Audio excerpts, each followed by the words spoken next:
हरे राम राम राम हरे। मैं सर्वप्रथम अपने गुरुपाद पद्म परम आराध्यतम नित्रिलाभ विष्णुमं विष्णुपाद अष्टतर शत श्रीमद् भक्ति वेदांत नारायण गोसाई महाराज जी के चरण कमल में अनंत अनंत कोटि दंडवत व्यापन करता हूँ तथा राधा विनोद बिहारी जी के चरणों में अनंत अनंत कोटि दंडवत व्यापन करता हूँ। हम लोग कल कथा श्रवण किया था है।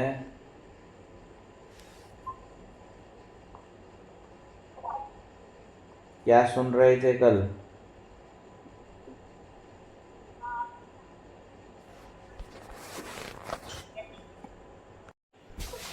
चलो, हरे कृष्ण।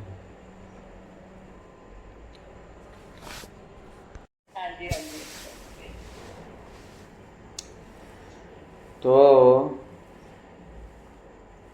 हम लोग कल कथा श्रवण किया था।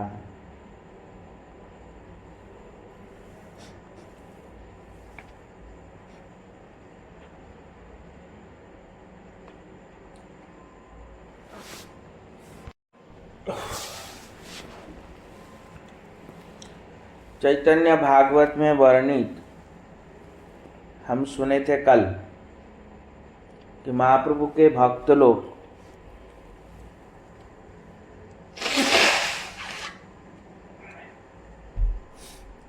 महाप्रभु के चरणाश्रम केवल वर्णाश्रम निरपेक्ष निष्किंचन परमहंस गोस्वामी वृंद ही नहीं थे, अपितु सभी लोग थे। कल हम लोग श्रवण किया था। कौन कौन थे? ब्रह्मचारी भी थे, गृहस्थ भक्त भी थे, सन्यासी भी थे और परमहंस लोग भी थे। सभी लोग थे, जैसे कि उसमें प्रमाण किया। और सभी लोग कैसे थे? वो तो निराभिमान होकर के, वर्ण और आश्रम का अभिमान त्याग करके वो लोग निराभिमान होकर के भजन करते। तो श्री चैतन्य चरितामृत में वर्णित सार्वभौम भट्टाचार्य और श्रीमन महाप्रभु के बीच संन्यास के विषय में वार्तालाप श्री सार्वभौम जी के उद्धार के पूर्व है। श्री हकीम जी ने युक्त घटना को जानबूझकर पाठकों से छिपाया है। श्री चैतन्य भागवत में इस घटना का उल्लेख किस प्रकार है और उसका प्रस्तुत कुछ अलग प्रकार से किया है। ये चैतन्य चरितामृत में ये घटना कब है? जब सार्वभौम भट्टाचार्य जी भक्त नहीं बने थे महाप्रभु के। उनके भक्त बनने से पूर्व की ये कथा है। उसके बारे में उसको लेकर के उन्होंने कहा कि देखो चैतन्य चरितामृत में लिखा है कि सन्यास नहीं लेना चाहिए। समझ में आया? तो इस प्रकार कहा। तो आप बता रहे हैं यहाँ भक्ति एवं भगवत तत्व से अनभिज्ञ श्री सार्वभौम भट्टाचार्य श्री राधा माधव सुवलित स्वयं ब्रजेंद्र नंदन रूप श्री मन महाप्रभु को एक साधारण अल्प वयस्क शंकर सन्यासी समझकर अज्ञ जीव के प्रति उपदेश देने का ऐसा आचरण करने लगे। कौन? सार्वभौम भट्टाचार्य जी, जो कि महाप्रभु को अल्प आयु के एक सन्यासी शंकर संप्रदाय के सन्यासी समझे। मतलब मायावादी सन्यासी समझे। समझ में आया? कौन समझे ऐसा? सार्वभौम भट्टाचार्य, जो कि भक्ति तत्व से अनभिज्ञ और भक्ति एवं भक्ति तत्व से अनभिज्ञ। मतलब सार्वभौम भट्टाचार्य के हृदय में उस समय भक्ति नहीं थी और ना भक्ति तत्व था, इसलिए यहाँ पे अनभिज्ञ कहा सार्वभौम भट्टाचार्य को।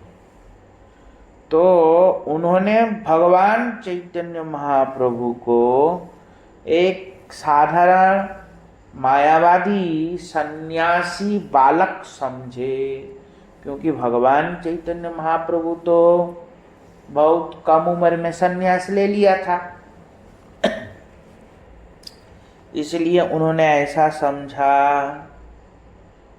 अज्ञ जीव के प्रति उपदेश देने के जैसा आचरण करने लगे और कह रहे हैं, तुम पर श्री कृष्ण की महती कृपा है।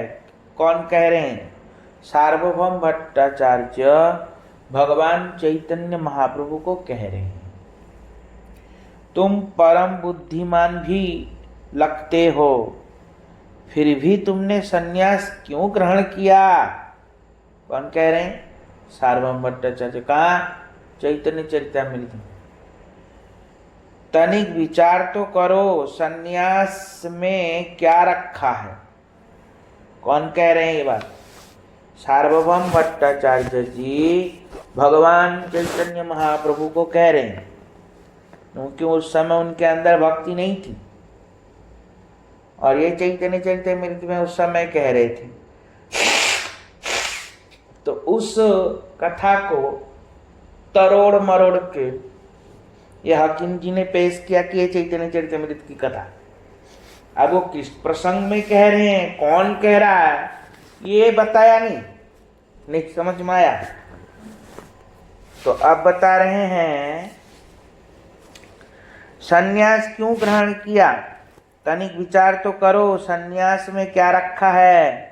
दंड धारण करते ही जीव अपने को महाज्ञानी मानकर अहंकार के पास में आबद्ध हो जाता है, किसी से भी हाथ जोड़कर नम्रता पूर्वक बातचीत नहीं करता। वेदों में उनकी पदधूलि ग्रहण करने का विधान है। ऐसे गुरुजनों को अपने प्रति नमस्कार करते हुए देखकर भी अपराध से भीत नहीं होते। कह रहे वेदों में जिनकी पदधूलि ग्रहण करनी चाहिए, जैसे वेद शास्त्रों में कहते हैं अपने से बड़ों का सम्मान करो, अपने से बड़ों के आगे झुको, अपने से बड़ों का आदर करना चाहिए, बताते हैं ना वेद शास्त्रों में। पर एक कम उम्र के सन्यासी भी अगर हो और बहुत उम्र के व्यक्ति क्यों ना हो, उस कम उम्र सन्यासी के चरणों में भी झुकता है? नहीं झुकता। तो उसके कारण यहाँ कह रहे हैं कि तुमने इतने कम उम्र में सन्यास ले लिया, और जो वेदों में जिन गुरुजनों का पदधूल लेना चाहिए, वही गुरुजन उनके चरणों में आके झुकते हैं। तो जो सन्यासी अभिमानी व्यक्ति है, उनके अंदर क्या होता है? जरा सा अपराध बोध भी नहीं होता और उनसे चरण भी छुलवा लेते हैं। ऐसे कह रहे हैं। कौन? सार्वभौम भट्टाचार्य जी। देखकर भी अपराध से भीत नहीं होते, भयभीत नहीं होते। अर्थात भगवान भी जीवों के अंतर्यामी परमात्मा रूप से विराजमान है, ऐसा जानकर कुत्ते, चंडाल, गाय, गधे पर्यंत सभी जीवों को साष्टांग प्रणाम करना चाहिए। किंतु सन्यासी तो शिखा सूत्र त्याग कर तथा भगवत भक्तजन को छोड़कर अपने को नारायण कहलाता है तथा पूज्य व्यक्तियों का भी प्रणाम ग्रहण करता है, मतलब अपने से बड़े व्यक्ति का भी प्रणाम ग्रहण करता है। श्रीमान महाप्रभु ने बड़ी नम्रता से उत्तर दिया। जब ऐसा सार्वभौम भट्टाचार्य ने महाप्रभु को कहा तो महाप्रभु ने बड़ी नम्रता से उत्तर दिया कि आप मुझे सन्यासी ना समझे, मैंने एकांतिक रूप से कृष्ण भजन के लिए शिखा सूत्र का त्याग एवं गृह त्याग किया है। आप मुझे कृष्ण विराही समझकर ऐसे कृपा करें जिससे मुझे कृष्ण से प्रेम हो जाए या कृष्ण का प्रेम मुझे प्राप्त हो जाए। कौन कहा? भगवान चैतन्य महाप्रभु का।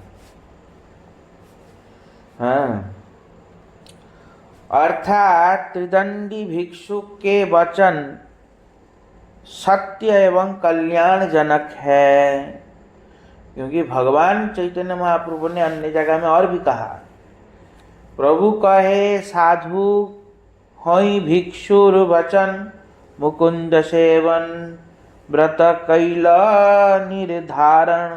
मतलब त्रिदंडी भिक्षु के वचन सत्य एवं कल्याण जनक है, क्योंकि उनमें भगवान श्री मुकुंद के श्री चरण कमलों की सेवारूप व्रत निर्धारित हुआ है।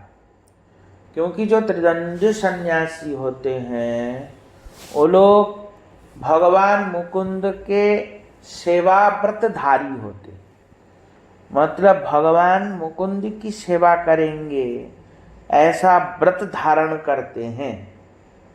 इसलिए उनके हरेक वचन हमारे लिए कल्याणप्रद है, ऐसा भगवान चैतन्य महाप्रभु कह रहे हैं। इसमें जो सन्यास भेष है उसका तात्पर्य जड़ाध्यात्म को त्याग कर सर्व कारण परमात्मा स्वरूप श्री कृष्ण में निष्ठा प्राप्ति से है। हाँ, सन्यास भेष है, इसका तात्पर्य है जड़ देहात्म बुद्धि को त्याग कर जो सन्यास भेष ग्रहण करते हैं उसका तात्पर्य क्या होता है कि देहात्म बुद्धि से ऊपर उठना। क्या होता है? देहात्म बुद्धि। जड़ देहात्म बुद्धि को त्याग कर सर्व कारण परमात्मा स्वरूप श्री कृष्ण में निष्ठा प्राप्ति से है। श्री कृष्ण में निष्ठा प्राप्ति हो इसीलिए लोग संन्यास लेते हैं। ऐसी निष्ठा उत्पन्न होने पर भगवान श्री मुकुंद की सेवा प्राप्ति होती है, भगवान मुकुंद की सेवा प्राप्ति होती है तथा अनायास ही संसार से उत्तीर्ण हुआ जाता है। मतलब अनायास ही से संसार से उद्धार हुआ जाता है। संन्यास तो ले लिया है, अब मैं वृंदावन जाकर संसार के कोलाहल से दूर निर्जन स्थान में रहकर श्री कृष्ण चरण कमलों का सेवन करूंगा। श्रीमान महाप्रभु जी ने संन्यास ग्रहण वृंदावन के लिए प्रस्थान किया, किंतु पहुँचे जगन्नाथपुरी। भगवान चैतन्य महाप्रभु संन्यास लेके वृंदावन की ओर प्रस्थान किया था, किंतु बीच में से जा कहाँ पहुँच गए? जगन्नाथपुरी।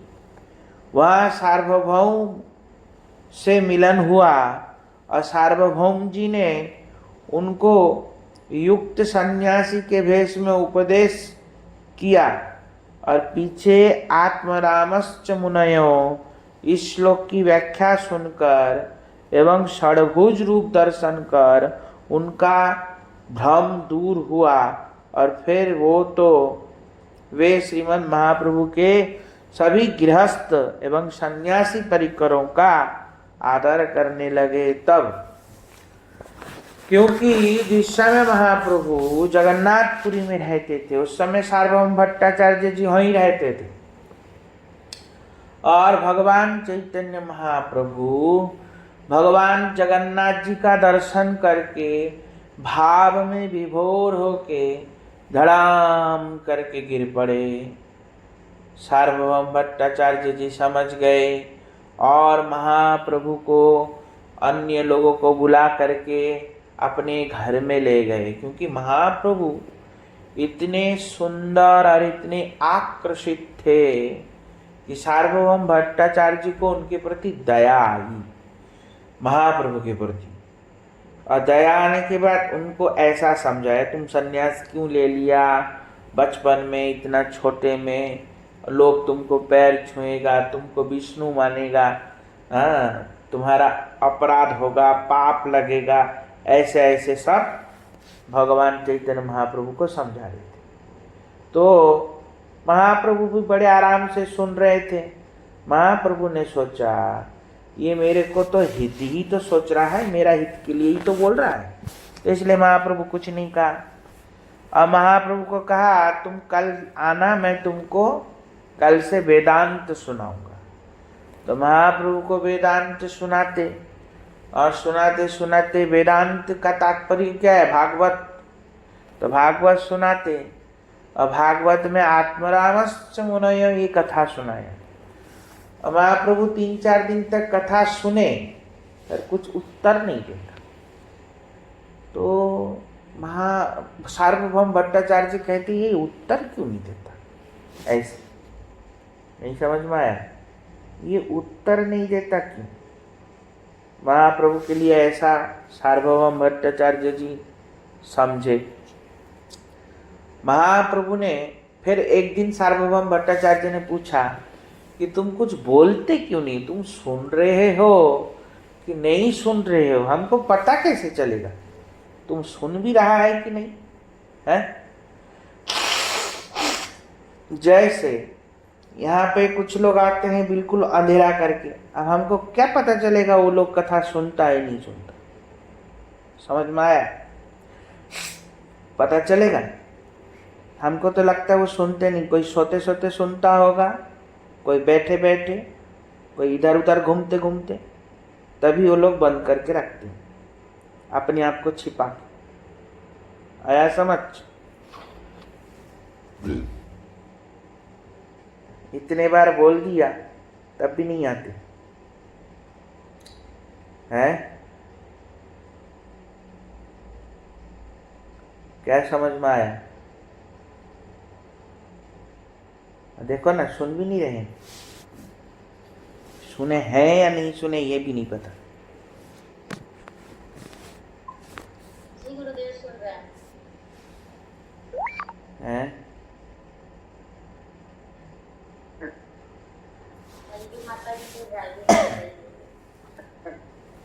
तो कहने की तात्पर्य क्या है, कहने की तात्पर्य ऐसा है। तो सार्वभौम भट्टाचार्य ने उनसे पूछा, महाप्रभु ने कहा ये श्लोक तो बहुत अच्छा तुम सुना रहे हो, पर तुम्हारा श्लोक में ना तुम्हारा अर्थ सुन के तो ऐसा लगता है कि सूर्य को पूरा ढक करके एकदम अंधेरा कर दिया तुमने, ऐसे कहा। अब सार्वभौम भट्टाचार्य बोलते अब ये बोला, अब इसको मैं बताऊंगा कि मेरे अंदर कितनी पांडित्यता है। और जैसे बोलते फिर तुम बताओ इसके अर्थ। तो भगवान चैतन्य महाप्रभु ने सार्वभौम के ऊपर कृपा करने के लिए वही एक श्लोक को 108 भागों में व्याख्या करके सुनाया। और उसको सुन के वो हैरान हो गए सार्वभौम भट्टाचार्य जी, और कहा ये तो कोई साधारण बालक नहीं। फिर ऐसे समझने लगे। तब भगवान चैतन्य महाप्रभु ने सार्वभौम भट्टाचार्य को षडभुज रूप दर्शन कराया, 6 भुजा लेकर के दर्शन कराया कि मैं स्वयं भगवान हूँ, मैं कोई साधारण नहीं हूँ। और भगवान चैतन्य महाप्रभु ने 6 भुजा दर्शन कराए। जब षडभुज रूप दर्शन किया तब सार्वभौम भट्टाचार्य के समस्त प्रकार के भ्रम दूर हो गया। और दूर होने के बाद फिर तब वो भगवान चैतन्य महाप्रभु के गृहस्थ एवं सन्यासी परिकरों को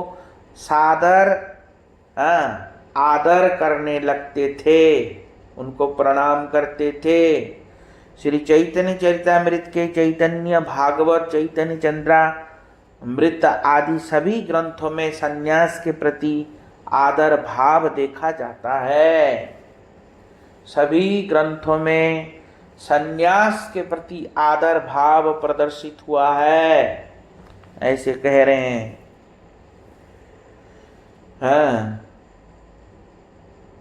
सार्वभौम भट्टाचार्य का कथन है। अब पहले तो बोला था क्यों सन्यास लेना चाहिए, तो क्योंकि उस समय उनके अंदर भक्ति नहीं थी। बाद में जब भगवान चैतन्य महाप्रभु की कृपा प्राप्त हुआ, उसके बाद फिर उन्होंने ऐसे कहा, सई जय पूज्य तुम्ही आरेत सन्यासी अतएव अहूँ तुम्हारा निज दास। अर्थात एक तो तुम सहज ही पूज्य हो, उस पर सन्यासी भी हो, अतएव मैं तुम्हारा दास हो गया हूँ। कौन कह रहे हैं? सार्वभौम भट्टाचार्य जी। अब मैं तुम्हारा दास हो गया हूँ। जहाँ तक प्रणाम ग्रहण एवं अपने को नारायण समझने की बात है, वह सन्यास, वह वैष्णव सन्यास के सर्वथा विपरीत है। क्योंकि वैष्णव सन्यासी अपने आप को कभी भी नारायण नहीं समझता। समझ में आया? हम तो मना करते हैं, ऐसे समझो मत, क्योंकि ये एक दंडी स्वामी वाले समझते हैं। जो एक दंडी सन्यास ग्रहण करते हैं, वो लोग बोलते हैं अहम ब्रह्मास्मि, प्रज्ञानम ब्रह्म, सर्वखलितम ब्रह्म, अहम शिवस्मि, ये सब मंत्र बोलते हैं। पर वैष्णव सन्यासी तो ये मंत्र बोलता ही नहीं है। तो वैष्णव लोग किस हिसाब से अपने आप को, वैष्णव सन्यासी अपने आप को कहाँ मानते हैं कि मैं नारायण हूँ? नारायण के जैसे उनको मानना चाहिए, ऐसा कहा शास्त्रों में। पर वैष्णव तो खुद तो नहीं मानते ना, वैष्णव सन्यासी ऐसे कह रहे हैं। क्योंकि याज्ञवल्क्य उपनिषद में सभी सन्यासियों के लिए चांडाल से लेकर गो और गधा से लेके पशु पक्षी तक जीव मात्र को साष्टांग प्रणाम की विधि दी गई है। केवल सन्यासी नहीं, अपितु समस्त जीव को ही प्रणाम करना चाहिए, ऐसे कह रहे। क्यों? क्योंकि सभी जीवों के हृदय में भगवान है। यहाँ पे बता रहे हैं, ईश्वरो जीव कलया प्रविष्टो भगवान नीति प्राण में दंड वत माँ भावाश्चांडालो गो खरम। भले ही से चांडालो गोखरम, भले ही से चांडाल हो, गोखर गधा हो और गाय हो, यहाँ तक कि खरह जो पशु पक्षी भी हो, सबको प्रणाम करना चाहिए, ऐसे कह रहे। तो श्रील गोपाल भट्ट गोस्वामी द्वारा लिपि लिखित संस्कार दीपिका में संन्यास ग्रहण का मंत्र गोपी भाव की प्राप्ति का है। जो गोपाल भट्ट गोस्वामी है, उन्होंने जो अपना संस्कार दीपिका लिखा, उसमें जो गोपाल मंत्र है, संन्यास मंत्र है, वो संन्यास मंत्र के अर्थ है क्या? गोपी भाव को प्राप्त करने का मतलब होता है। तो सन्यासी बनने का मतलब होता है गोपी भाव की प्राप्ति के लिए, उस साधना के लिए सन्यासी बनते हैं, तथा उसमें शिखा सूत्र का त्याग नहीं होता और श्री गौर परिकरों के अनुगत्य में ब्रज रीति के अनुसार श्री राधा गोविंद के एकांतिक भजन के लिए ही केवल बाहर से संन्यास ग्रहण किया जाता है। अतः वह कदापि रागानुगा भजन का विरोधी नहीं है। इसलिए ये लोग रागानुगा भजन के विरोधी नहीं है, क्योंकि गौर परिकर में संन्यास लेते हैं और अंदर से राधा माधव की सेवा करते हैं और रागानुगा भाव युक्त होकर के, गोपी भाव युक्त होके अपने सिद्ध शरीर में राधा माधव की सेवा करते हैं। समझ में आया? यह अर्थ है। एक बात और यह भी है कि यदि वेश आश्रय करने वाले सभी बाबाजी को निंदा अहंकार शून्य परम भागवत मान लिया जाए, तो फिर गैरिक वस्त्र एवं संन्यास ग्रहण कर एकांतिक रूप से गौड़ीय गोस्वामियों के अनुगत्य में श्री गुरु गौरांग राधा गोविंद के भजनकारी के प्रति उनका घृणा ईर्षा कदापि संभव नहीं है। यदि सभी बाबाजी को परमहंस मान लिया जाए, चलो एक बार के लिए हम मान लेते हैं कि बाबाजी लोग परमहंस हो गए, क्योंकि परमहंस भेष धारण करते हैं ना वो लोग। मैंने बताया पहले परमहंस भेष होता है जो सफेद होता है, बताया ना? सुना नहीं सुना? पहले बहुत बार बताया।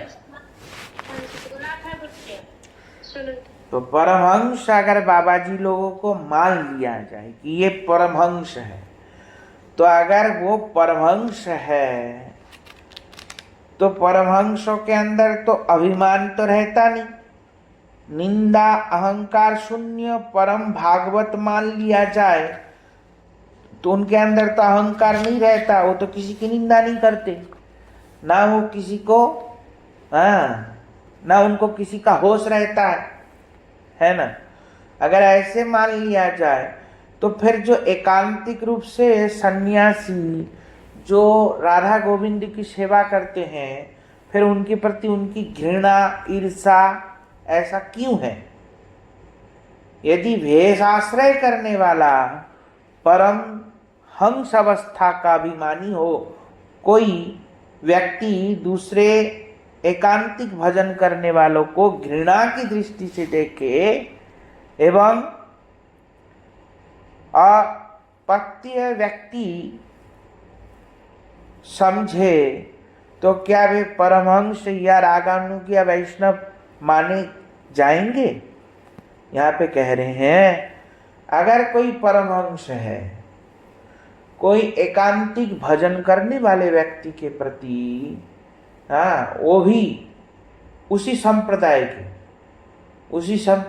के एकांतिक भजन करने वाले व्यक्ति उनके प्रति घृणा दृष्टि से देखे, तो क्या ये परमहंस का आचरण है? ऐसे कह रहे। तो क्या उनको रागानुगा परमहंस माने जाएंगे वो लोग? तो बोलते कदापि नहीं माने जाएंगे। समझ में आया? भेष आश्रय करने मात्र से ही अनर्थ दूर नहीं होते, इसलिए और परमहंस भेष लपेट लेने से कोई अनर्थ दूर नहीं हो जाएगा हृदय से। नहीं समझ में आया? क्या समझ में आया? और परमहंस भेष लपेट लेने से अहंकार दूर नहीं हो जाएगा। अन्य अधिकारी साधक के लिए तो वर्णाश्रम में रहते हुए तत् अभिमान एवं आसक्ति को छोड़कर भजन करना ही श्रेयस्कर होता है।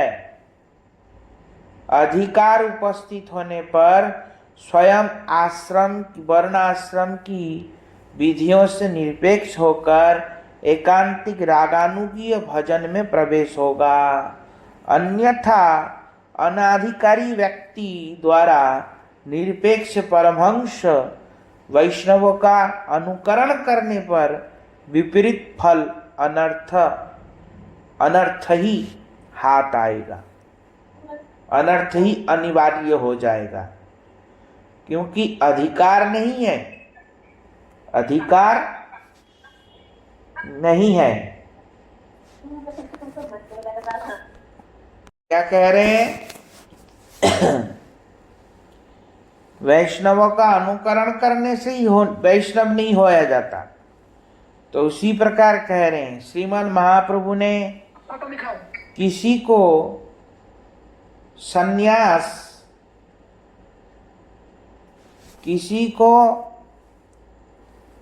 संन्यास ग्रहण करने का उपदेश नहीं दिया, बल्कि वर्णाश्रम त्याग का ही उपदेश दिया है। अतएव सब छाड़ी आर वर्ण श्रम धर्म अकिंचन हैया लय कृष्ण का शरण। यहाँ पर श्री चैतन्य महाप्रभु श्री सनातन गोस्वामी जैसे परम विरक्त निष्किंचन अधिकारी को परम प्रयोजन कृष्ण प्रेम प्राप्ति के लिए ऐसे अभिधेय तत्व का उपदेश कह रहे हैं। और उस स्थिति के लिए हरिदास श्रेष्ठ उद्धव जी का उदाहरण प्रस्तुत किया है। उद्धव जी का उदाहरण प्रस्तुत किया है। अतः वैसा उपदेश जनक कनक कामिनी प्रतिष्ठा लोलुप अनर्थग्रस्त अनधिकारी अर्थात अज्ञ व्यक्तियों के लिए नहीं है। श्री कृष्ण के नाम रूप गुण लीला आदि तत्वविद विज्ञों के लिए ही ऐसा उपदेश समझना चाहिए। यदि शब्द के प्रयोग से ऐसा स्पष्ट होता है, अतएव शब्दों को पकड़कर बैठ जाना सुविज्ञ जनों का ध्येय नहीं होता है, अपितु कब और किससे किन परिस्थितियों में कोई विधि निषेध कोई कहा, यह प्रथम विचारणीय होता है। यथा निम्न प्रशंसों में श्री चैतन्य महाप्रभु ने विभिन्न प्रकार के उपदेश दिए हैं। भगवान चैतन्य महाप्रभु ने विभिन्न प्रकार के उपदेश दिया है। अब कौन सा उपदेश किसके लिए है ये तो जानना पड़ेगा ना। खाली शब्द पकड़ के बैठ जाएंगे तो इसके मतलब ये नहीं हो जाता कि सन्यास लेना ही नहीं है। समझ में आया? अब ये जानना पड़ेगा कि कौन सा उपदेश किसके लिए कर रहे हैं। ये अब कोई व्यक्ति संसार नहीं छोड़ना चाहता तो अब उनके सामने हम थोड़ी कहेंगे कि संसार छोड़ दो, हैं? बोलेंगे? बताओ। अब कोई हम तो और कहेंगे कि अरे संसार में रह के भगवान का ऐसे करके भजन करो, संसार में रहो पर ऐसे करके भजन। तो जो जिस परिस्थिति का व्यक्ति है उसी परिस्थिति में रह के उसको भजन में लगाने की चेष्टा करने का मतलब है ऐसा। तो इसके मतलब तो ये नहीं हमारा तो मतलब तो ये नहीं हुआ ना कि उनको संसार छोड़ना ही नहीं है कभी, मतलब थोड़ी ये हो गया। गीता में भगवान कहते हैं योजित सर्वाणि कर्माणि विद्वान संयुक्तः, कह रहे हैं कर्म तो नहीं करना चाहिए, कर्म अत्यंत निकृष्ट है, परंतु एक जो कर्म में, जिसका कर्म में ही स्वभाव है, जो कार्यते ही अवश्य है, कार्यते ही कर्म अवश्य, मतलब वो कर्म किए बिना रह ही नहीं पाएगा, तो उस परिस्थिति में वहां उसको बोलेंगे घर बार छोड़ दो, बोलते नहीं, उस परिस्थिति में वहां पे उनको ऐसे कहेंगे योजित सर्वाणि कर्माणि, बल्कि विद्वान जो व्यक्ति होगा वो उस कर्मों को करके दिखाएगा कि ऐसे कर्म करना चाहिए। समझ में आया? तुम कर्म कर रहे हो, करे बिना जिंदा नहीं रहोगे। क्यों? क्योंकि तुम्हारे कर्म करना तुम्हारे रग रग में है, तो इसलिए कैसे कर्म करो, सब कर्म कर लो, ऐसे बोलते हैं। बोलते गन्ना पके ना और उसको उखाड़ के खाएंगे तो उसमें रस निकलेगा, मीठा लगेगा, वो है मीठा लगेगा। गन्ना बिल्कुल कच्चा हो, उसको रस निकाल के खाएंगे तो उसमें मीठा लगेगा, मुंह मीठा होगा? नहीं होगा, फीका पड़ जाएगा और चिरपिरार लगेगा। समझ में आया? तो उसी प्रकार कोई व्यक्ति का कर्म में निष्ठा है तो उसको कर्मनिष्ठ बना करके भक्ति में मोड़ना चाहिए। अभी अगर हम बोल देंगे अरे तू घर छोड़ दे, कर्म बेकार है, बिल्कुल घर में रहने की जरूरत, वो मंदिर में आके क्या करेगा? उत्पात करेगा। समझ में आया कि नहीं? वो मंदिर में आके उत्पात कर देगा। तो उसी प्रकार किसके लिए, कहां पे, किसके लिए कह रहे हैं ये जानना अत्यंत आवश्यकता है। तो इसलिए यहाँ पे भगवान चैतन्य महाप्रभु ने किसके लिए कह रहे हैं? तो कह रहे हैं ये कथा भगवान चैतन्य महाप्रभु शिला सनातन गोस्वामी को कह रहे हैं। और सनातन गोस्वामी महाराज जी क्या है? परमहंस है, इसलिए उनके लिए कह रहे हैं। क्या कह रहे हैं? अतएव छाड़ी आर वर्णाश्रम धर्म अकिंचन हैयालय कृष्ण कशर। वहां पे कह रहे सभी प्रकार के वर्णाश्रम को छोड़ दो, वर्ण को भी छोड़ दो, आश्रम को भी छोड़ दो। आश्रम मतलब मैं सन्यासी हूं, ये अभिमान भी छोड़ दो, और ये अभिमान छोड़ के क्या करो? अकिंचन हो जाओ। मैं अकिंचन हूं, मेरा कृष्ण के अतिरिक्त मेरा कोई नहीं है इस जगत में, ऐसा हो जाओ और कृष्ण का शरण ले लो। तो ये किसके लिए कह रहे? सनातन गोस्वामी पाद के लिए कह रहे, ये कोई अनाधिकारी व्यक्ति के लिए नहीं कह रहे। अब हम लोग ऐसे नहीं कर सकते, हम लोग अकिंचन हो सकते हैं? हम क्या अकिंचन हैं? बताओ, अकिंचन किसको कहते हैं? अकिंचना नाम, भगवान अकिंचनों के बंधु है। तो अकिंचन किसको कहते हैं? अगर हम अकिंचन हैं तो फिर कृष्ण मेरी बात क्यों नहीं सुन रहा? आया समझ? क्योंकि हम अकिंचन है ही नहीं। हम तो अपने घर को घर मानते हैं, हम अपने पति पत्नी पति बच्चे सबको अपना मानते हैं? नहीं मानते। मकान घर गाड़ी दुकान सब अपना मानते हैं। भले ही से हम बोल देते हैं, कहने के लिए होता है केवल, करने के लिए नहीं होता। वो कहते ना हाथी के दांत दिखाने की ओर होते हैं और खाने की ओर होते हैं। कहने के लिए तो लोग कह ही देते हैं कि सब कुछ आपका ही है महाराज। अगर एक दिन भी उनकी गाड़ी मांग लिया जाए ना, फिर पता है क्या कहेगा? आज यहाँ गया है, वहां गया है। अरे जब मेरा चीज है तो मुझे देने में इतनी दिक्कत क्यों हो रही है फिर तुमको? आया समझ? तुम्हारा क्या अधिकार है? जब मैंने वो तुम कह दिया मेरा चीज है, अगर मैंने एक दिन आपके गाड़ी मांगा तो फिर कैसे कह दिया कि उधर जाएगी गाड़ी? बताओ मुझे, आया समझ कि नहीं आया? क्या आया? जब मेरी चीज है, मैं अपनी चीज कभी भी ले जाऊंगा, कोई बोलने वाला होगा? कोई बोलने वाला होगा? या कोई कहने वाला होगा कि मैं कहीं ले जाऊंगा मेरे चीज को? कहेगा कोई? बताओ। अगर कोई व्यक्ति कह देता है महाराज ये घर आपका है, ये मकान आपका ही है, ये बच्चे आपके ही हैं, ये गाड़ी भी आपकी है, कोई कह देता है तो क्या हकीकत में हो गया? तो मेरा है तो मुझे क्यों नहीं दे रहा है? समझ में आया कि नहीं? फिर मेरे को देने में इतनी दिक्कत क्यों हो रही है? सबकी परीक्षा कर लेता हूं मैं समय आने पर। जो जो ज्यादा बोलता है ना, कभी समय आने पर ऐसी परीक्षा ले लूंगा और पता चल जाएगा फिर। तो कहने की तात्पर्य क्या है? कहने के लिए हम हैं अकिंचन और ढोंगी। हम लोग वास्तविक में ढोंग कर रहे हैं, ये हमको पता ही नहीं है।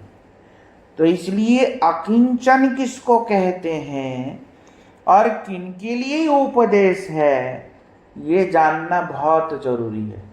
तो ये सनातन गोस्वामी पाद के लिए कहा कि तुमको कोई संन्यास लेने की आवश्यकता नहीं है, तुम तो उनसे ऊपर हो, तुम अकिंचन हो। अकिंचन होके कृष्ण का शरण ग्रहण करो, सभी प्रकार का अभिमान त्याग करके अकिंचन होके कृष्ण का शरण ग्रहण करो। महाप्रभु ने उनके लिए ऐसे कहा। अब उसी बात को पकड़ के अगर कहे कि नहीं, महाप्रभु ने कहा संन्यास नहीं लेना चाहिए, ऐसा अगर कहे तो फिर तो गड़बड़ हो गया, बात गड़बड़ है। आया समझ? तो इसलिए एक बात को पकड़ के बैठना मूर्खता है। अब हम कौन से बात कहाँ पे किसके लिए कह रहे हैं? अब गुरुजी कई कथा में देखना, कहीं कथा में ऐसे कहेंगे ये कर दो, और कहीं पे कहेंगे नहीं नहीं ऐसे मत करो, ऐसे कहेगा, और हम लोग भ्रमित हो जाएंगे जो साथ साथ में रहे। गुरुजी उधर तो ऐसे कह रहे थे और इधर ऐसे कह रहे हैं, ऐसे। समझ में आया? क्या समझ में आया? तो परिस्थिति और व्यक्ति को देख करके बताया जाता है चीजें। तो उसी प्रकार यहाँ पे फिर प्रस्तुत कर रहे हैं गुरुदेव हमारे, कह रहे हैं बालक रघुनाथ दास गोस्वामी को महाप्रभु ने उपदेश दिया था, स्थिर होइया घरे जाओ, ना हो बातुल, क्रमे क्रमे जाए लोक भव सिंधु कुल। क्या कह रहे हैं? जब और मरकट वैराग्य ना कर लोक देखैया, यथा योग्य विषय भुक्त अनासक्त होइया, अंतरे निष्ठा कर बाह्य लोक व्यवहार, आचारिते कृष्ण तोमाय करिबेन उद्धार। कौन कहा? भगवान चैतन्य महाप्रभु कह रहे हैं।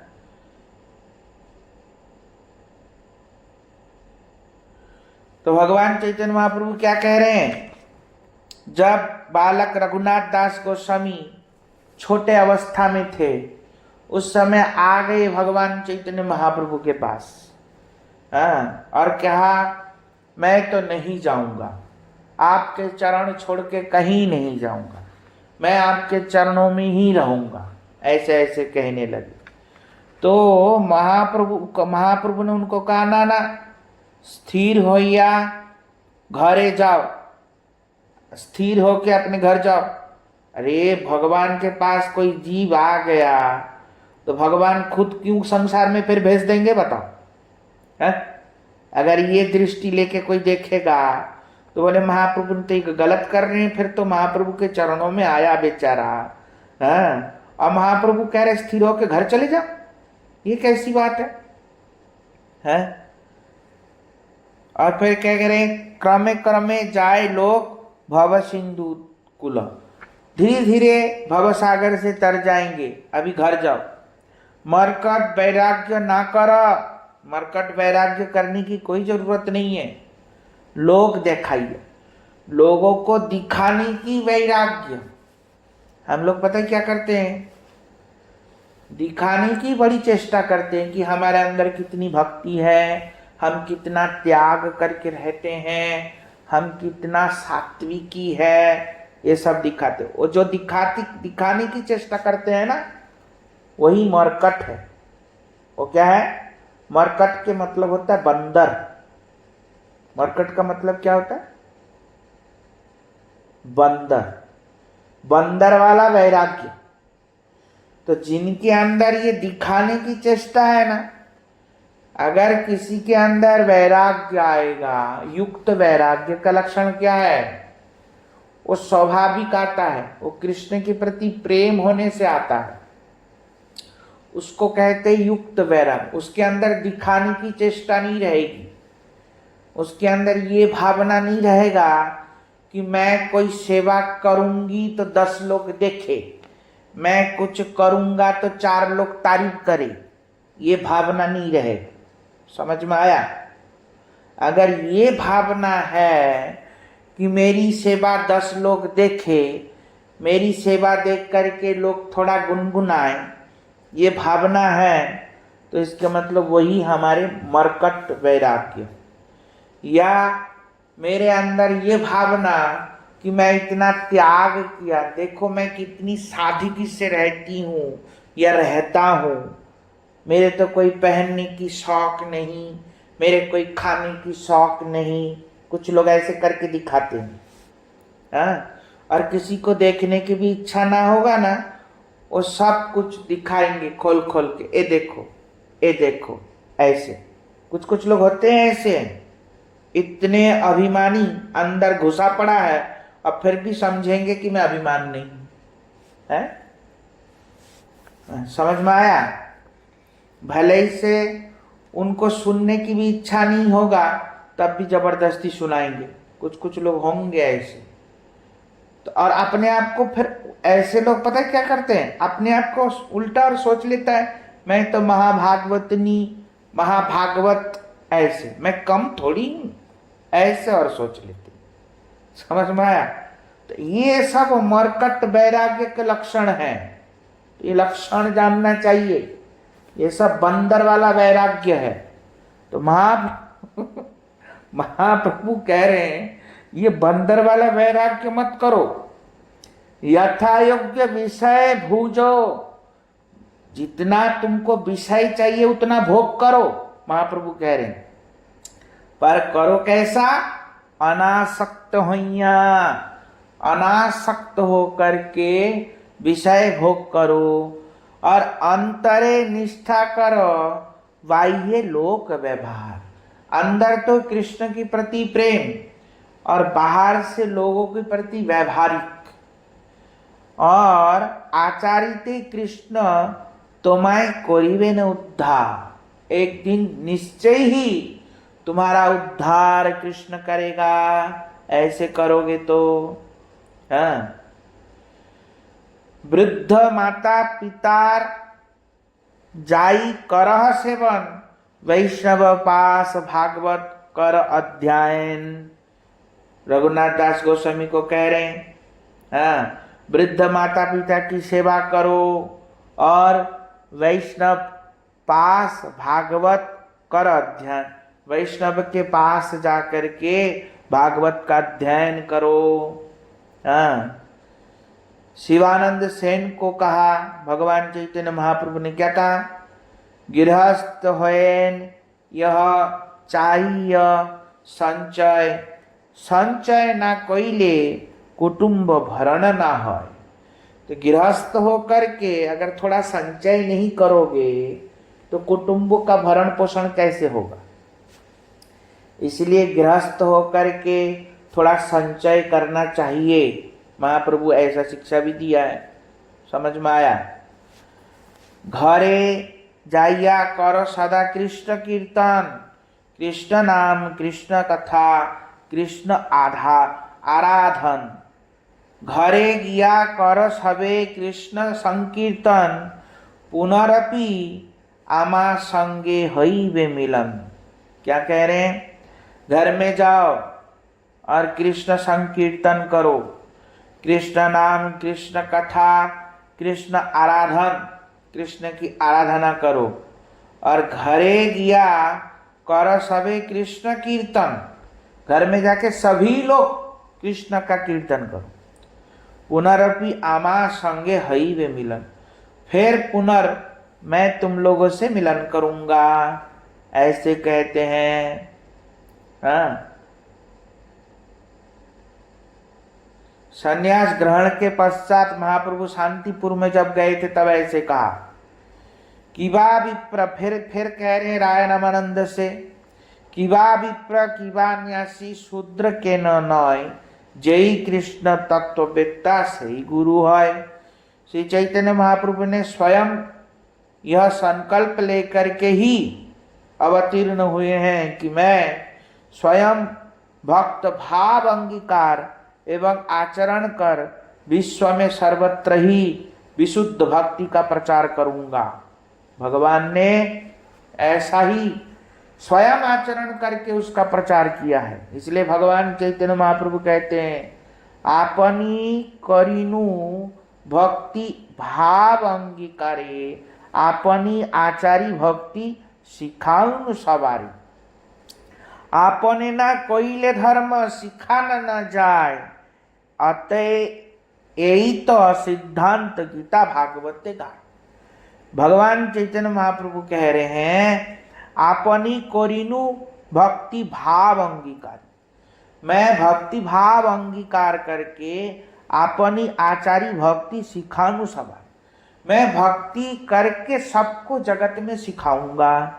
आपने ना कोईले धर्म सिखाना न जाए, जब मैं खुद ही धर्म नहीं करूंगा तो दूसरे को धर्म में प्रवीण कैसे करूंगा। अतएव सिद्धांत गीता भागवत का। इसलिए ये सिद्धांत केवल मैं ही नहीं अपितु समस्त गीता भागवत ग्रंथों में बताई जा रही है। ये भगवान चैतन्य महाप्रभु कह रहे हैं। यही मत भक्त भाव करी अंगीकार, अपनी आचारी भक्ति करी ल प्रचार। भगवान चैतन्य महाप्रभु इसलिए भक्ति भाव अंगीकार करके संपूर्ण जगत में प्रचार किया। समझ में आया? श्रीमान महाप्रभु के इन विभिन्न उपदेशों का विश्लेषण करने पर यह स्पष्ट विदित होता है कि ब्रह्मचारी, गृही, सन्यासी, भेकधारी और वर्णाश्रम निरपेक्ष परमहंस, ये सभी कृष्ण भजन के अधिकारी है। ये सभी कृष्ण भजन के अधिकारी है। कृष्ण भजन में तत्पर रहने पर ये सभी सामान्य हैं। यदि गृहस्थ वैष्णव सम्मान का पात्र है तो फिर सर्वत्यागी एकांतिक भजन परायण सन्यासी वैष्णव निंदा का पात्र, उपेक्षणीय, उत्श्रृंखल कैसे माना जा सकता है। कृष्ण प्रेम पिपासु साधकों को प्रेम साधन के लिए गृहस्थ आश्रम, संन्यास या भेष आश्रम, जो भी अनुकूल जान पड़े उसी में रहकर भजन करना चाहिए। जो प्रतिकूल हो उसका त्याग करना चाहिए। श्री चैतन्य महाप्रभु श्री अद्वैत आचार्य प्रभु ने अपने संन्यास ग्रहण का कारण बतलाते हुए कहते हैं, बिना सर्व त्यागम भगवती भजनम न गु सुपते। ऐसे कह रहे हैं। चैतन्य चंद्र उदय नाटक में बताया कि सर्वस्व त्याग किए बिना प्राणनाथ का भजन संभव नहीं है, इसलिए मैंने सर्वस्व त्याग किया है। जब भगवान चैतन्य महाप्रभु जब सन्यास लिया था सब कुछ त्याग करके, तो अद्वैत आचार्य प्रभु भगवान चैतन्य महाप्रभु से कहा कि प्रभु आपको त्यागने की क्या आवश्यकता है, क्योंकि जिस समय भगवान चैतन्य महाप्रभु संसार त्याग रहे थे उस समय भगवान चैतन्य महाप्रभु को देख के सभी भक्त एकदम आतुर हो रहे थे, रो रहे थे, यहाँ तक कि नाई बाल काटने से भी रो रहे थे। क्यों?